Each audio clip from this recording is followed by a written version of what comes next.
ஸ்ரீராமச்சந்திர பரபிரம்மணே நமஹ.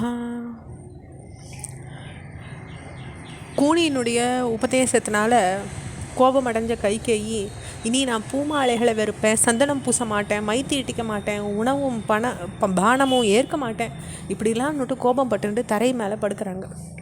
அப்போ ஆபரணங்கள் மாலைகள் எல்லாத்தையும் கழற்றி எரிஞ்சிட்டு கோபம்ன்ற எரினால ரொம்ப சூழப்பட்ட முகத்தோட கைகேயி காணப்பட்டாங்க. நட்சத்திரங்களை மூடின்னு இருக்கிற பேருடலாக காட்சி அளிக்கிற ஆகாயம் போல் தோற்றம் அளித்தாங்க. அப்போ அவங்க கழற்றின மாலைகளும் ஆபரணங்களும் வானத்தில் நட்சத்திரங்கள் ஒளிபெற செய்கிறது போல் தரையில் ஒளி வீசின்னு இருந்தது. தலைமுடிய ஒரே ஒரு முடிச்சியால் முடிஞ்சுண்டு வெற்று தரையில் படுத்திருந்தாங்க கைகேயி. இதெல்லாம் பார்த்து மந்திர தான் எடுத்த காரியம் நிறைவேற்றிட்டதாக ஒரு மகிழ்ச்சி அடைகிறாங்க. கைகேயினுடைய தகப்பனாரால் அவளோட அயோத்திக்கு அனுப்பப்பட்டவங்கன்றதை தவிர வால்மீகி ராமாயணம் மந்திரையை பற்றி எந்த விவரமும் சொல்லலை. ஆனால் பத்ம புராணம் இந்த விஷயத்தை பற்றி சொல்கிறது. வால்மீகி ராமாயண நூல்கள்லையும் இது சுட்டி காட்டப்படுறது. தங்களுடைய காரியத்தை நிறைவேற்றிக்கிறதுக்காக தேவர்கள் ஒரு தேவத்தை அனுப்பினார்கள். அவள் தான் மந்திர. தன் மகள் கைகேயிக்கு கேகேய மன்ன இந்த மந்திரையை பணிப்பெண்ணாக அமுச்சு வச்சுருந்தார். இப்போ தேவர்களுடைய காரியம்னு குறிப்பிடுறது ராமனுடைய அழிவுக்காக அவள் முனையணுன்ற காரணத்தையொட்டி நடக்கிறதில்லை.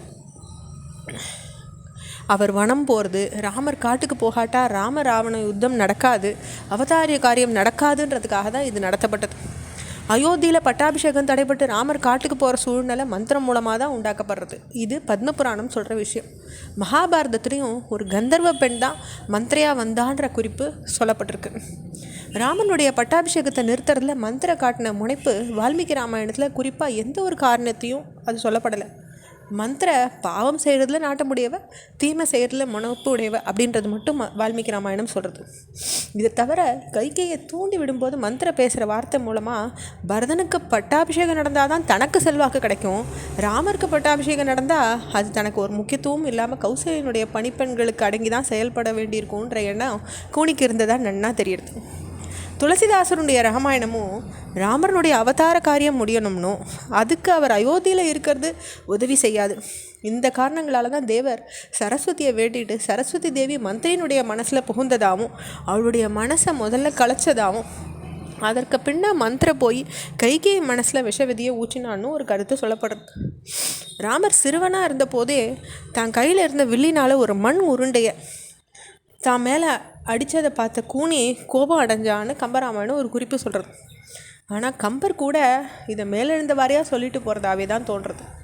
சதி செய்ய முனைஞ்ச கூனியின் எண்ண ஓட்டத்தை விவரிக்கிற கம்பர் இந்த நிகழ்ச்சிகளை குறிப்பிட்டாலும் நடந்த விபரீதத்துக்கு கூனியின் குணத்தை தான் முக்கியமாக காட்டுறார். சினத்தை விளைவிக்கிற ராவணன் செய்த தீமை போல அணுகுவதற்கு கடினமான மனம் படைச்ச கூனி அப்படின்னு கம்பர் மந்திரையை வர்ணிக்கிறார். கூனியின் குரோதம் கம்பராமாயணத்தில் ரொம்ப கடுமையாகவே வர்ணிக்கப்படுறது. ராமனுடைய பட்டாபிஷேகன்ற செய்தியை கொண்டு வந்த கூனிக்கு கைகேயி ஒரு மாலையை பரிசரிக்கிறதாகவும் வால்மீகி ராமாயணம் போலவே கம்பராமாயணமும் சொல்கிறது. அப்படி மாலையை கைகேயை அழித்த போது கூனிக்கு வர்ற கோபத்தை கம்பர் வர்ணிக்கிறார். கொடுமையான அந்த கூனி சப்தம் செஞ்சா, அதட்டலாக பேசினா, அவளுடைய சிறிய கண்கள்லேருந்து நெருப்பு பொறிகள் செதற மாதிரி விழிச்சு பார்த்தா, திட்டினா, சூடாக மூச்சு விட்டா, தன்னுடைய தோற்றத்தை தானே கெடுத்துண்டா. கைகேயி அழித்த பொன் மாலையை பூமியில் நோக்கி வீசி எரிஞ்சு அந்த பூமியில் ஒரு குழியை உண்டாக்கினான்னு வருது கம்பருடைய வார்த்தை. தெளித்தனள் உரப்பினள் சிறு கண் தீ உக விழித்தனள் வைத்தனள் வெய்து உயிர்த்தனள் அழிந்தனள் அழுதனள் பொன் மாலையால் குழித்தனள் நிலத்தை அக்கொடிய கூனியே அப்படின்னு கம்பரனுடைய வார்த்தை சொல்கிறது. வால்மீகி ராமாயணத்தில் வர்றது மாதிரி கம்பராமாயணத்துலேயும் கூனியின் கெட்ட உபதேசத்தை சிற்ற கூட ஏற்காம தான் முதல்ல கைகேயி பேசுகிறா. மதியில்லாத மனசை உடையவளே, நீ எனக்கு நல்லது செய்கிறவல்ல, என் மகன் பரதனுக்கு நல்லது செய்கிறவளும் கிடையாது. தர்மத்தை நல்லா கவனிச்சா நீ உனக்கே இது நல்லது செய்து கொள்கிற செயலும் இல்லை. நீ முன்ன செஞ்ச காரியங்களுடைய வினப்பயன் உன்னை தூண்டுறதுனால தான் உன் மனசுக்கு ஏற்ப இந்த வார்த்தைகளை நீ சொல்லியிருக்க அப்படின்னுட்டு கைகேயி சொல்கிறதா வருது.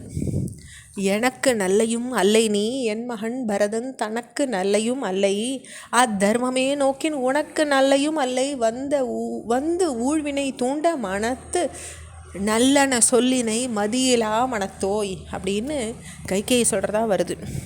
தொடர்ச்சியை நம்ம அடுத்த பகுதியில் பார்ப்போம். ஸ்ரீராமச்சந்திர பரபிரம்மணே நமஹ.